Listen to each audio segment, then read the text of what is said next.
नमस्कार दोस्तों। कैसे हैं आप लोग? उम्मीद करता हूं एकदम जबरदस्त जिंदाबाद हो गए, मस्त तंदुरुस्त हो गए। तो एक सीरीज हम लेके चल रहे थे, बीच में थोड़ा सा डिस्टरबेंस हो जाता है कभी कभी। जैसे आपके पास बहुत सारा काम है, वैसे हमारे पास भी है। तो एक सीरीज चल रहा था हम लोग का, 5 मिनट 5 कॉन्सेप्ट, जो कि आप लोग को बहुत अच्छा लग रहा था। इससे आपको फायदा हो रहा था कि घूमते घूमते खाते खाते 5 कॉन्सेप्ट रिवाइज हो जा रहा था। तो एक बार कमेंट करके बताइएगा जो कि ये सीरीज आपको कैसा लग रहा है, ठीक है? बाकी आ जाइए, चलते हैं पहला कॉन्सेप्ट पे। पहला कॉन्सेप्ट कह रहा है कि 3 वर्ष के लिए 5% की दर से 8,000 चक्रवृद्धि ब्याज और साधारण ब्याज के बीच अंतर ज्ञात करें। तो 3 वर्ष के लिए यहाँ पे अंतर बताना है भाई साहब। अब आप क्या करेंगे हमको नहीं पता है, लेकिन हम जो करेंगे वो यही करेंगे। 8,000 है ना, कुछ नहीं, सिंपल सा 3 गो पौधा बनाएंगे। ठीक है, 5% का मतलब 1/20 होता है, सब जगह 1/20 लाएंगे और खटाक खटाक निकाल देंगे।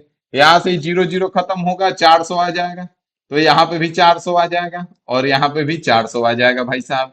यहाँ से 1/20 करेंगे तो यहाँ पे 20 आ जाएगा और यहाँ पे भी 20 आ जाएगा। यहाँ पे भी कितना आ जाएगा? 20 आ जाएगा और यहाँ पे 1/20 करेंगे, 1 आ जाएगा। 20 20 40 20 60 और 1 61 जो है हमारा आंसर हो जाएगा। बाकी आप कैसे करेंगे कमेंट करके जरूर बताइएगा, ठीक है?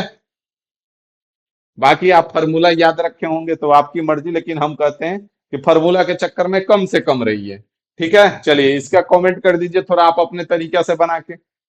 जब ऐसे भी आप करेंगे इसका कमेंट कर दीजिए थोड़ा आप अपने तरीका से बना के। आइए अगला सवाल पे चलते हैं। किसी धनराशि पर ब्याज की किसी दर से 2 वर्ष का चक्रवृद्धि ब्याज इतना है और उसी धनराशि पर उसी दर से उतने समय का साधारण ब्याज इतना है। तो ब्याज की दर बताएं। तो 2 वर्ष का समय है और 2 साल का साधारण ब्याज 40 है। तो यहाँ पे जो भी मूलधन होगा, ध्यान दीजिएगा, जो भी मूलधन होगा तो ये दोनों क्या होता है, ये दोनों साधारण ब्याज देगा 2 साल के केस में। तो अगर 2 साल का साधारण ब्याज 40 है तो 1 साल का 20 20 हो जाएगा ना। और यहां से जो आएगा R% वही एक्स्ट्रा है। तो एक्स्ट्रा कितना है? 0.80 है। तो इसी का बताना है कि इसका ही कितना परसेंट है। तो कुछ नहीं करना है, यहाँ पे देख लीजिए। यहाँ पे 0.80 है, बटे में 20 और गुना में 100% कर देंगे।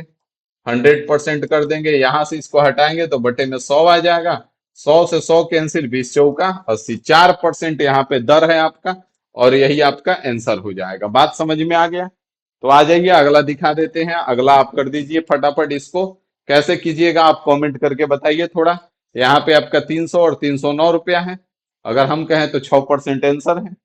ठीक है, अगला सवाल देखिए।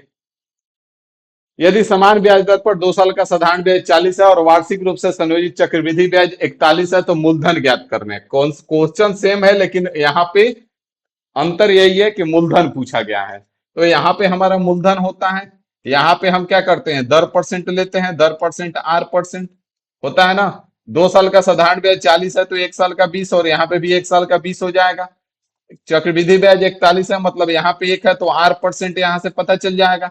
तो 20 का ये कितना परसेंट है? तो 1/20 मतलब 5% है। तो दर कितना है? 5% है। तो यहाँ पे किसका 5%? पी का 5% 20 है। तो किसका 5% 20 होगा? फटाफट बता दो। तो 400 का 5% 20 होगा और यही आपका आंसर हो जाएगा। बात समझ में आ गया? तो फटाफट इसका आंसर दे दो। ये आंसर तुम्हारा नहीं है, इसको रहने दो, ये तुम्हारा आंसर नहीं है। ठीक है, अगला आ जाओ।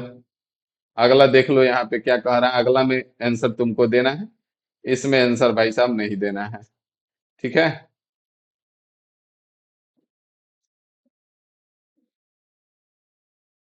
यहाँ पे देखिए, इसको छोड़ दीजिए, इसका देखिए। कह रहा है 4% रेट है, दूसरे से वर्ष के पश्चात किसी धन पर अर्जित साधारण ब्याज और चक्रवृद्धि ब्याज के अंतर 16 है। तो मूलधन क्या होगा? तो भाई साहब जो दर है आपका 4% है, 4% के हिसाब से साधारण ब्याज 8% होगा और चक्रवृद्धि ब्याज कितना होगा? 8.16% होगा। दोनों का अंतर कितना है? 0.16% का। मूलधन मान लिया हमने एक्स है तो एक्स का 0.16% अगर हम निकालते हैं तो परसेंट हटाएंगे नीचे 100 और डेसिमल हटाएंगे नीचे 100।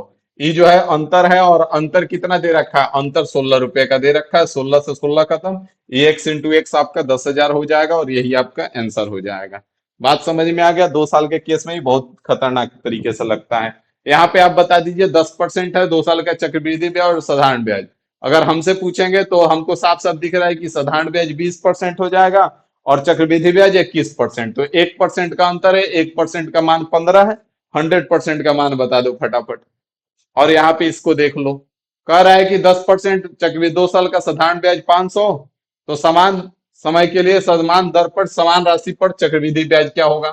तो भाई साहब जो भी है ये मूलधन है, ठीक है। और 2 साल के केस का अगर हम बात करें तो ई क्या होता है, ऐसा ही होता है। यहाँ पे कह रहा है कि 500 रुपया 2 साल का साधारण ब्याज है, तो 1 साल का कितना होगा, 250 होगा। तो यहाँ पे भी आपका 250 हो जाएगा। और यहाँ पे जो भी दर परसेंट है 10% निकाल दो, तो इसका 10% कितना आ जाएगा, 25 आ जाएगा ना। 250 का 10% 25 हो जाएगा। 500 ही हो गया और 25, तो 525 जो है चक्रवृद्धि ब्याज हो जाएगा। बात समझ गए भाई साहब कि ना समझे? बात समझ गए ना? तो बात समझ गए तो इसको तैयार कर लीजिए। बाकी मिलते हैं अगले वीडियो में अगले कॉन्सेप्ट के साथ। अभी के लिए इतना ही रखते हैं। Thank you.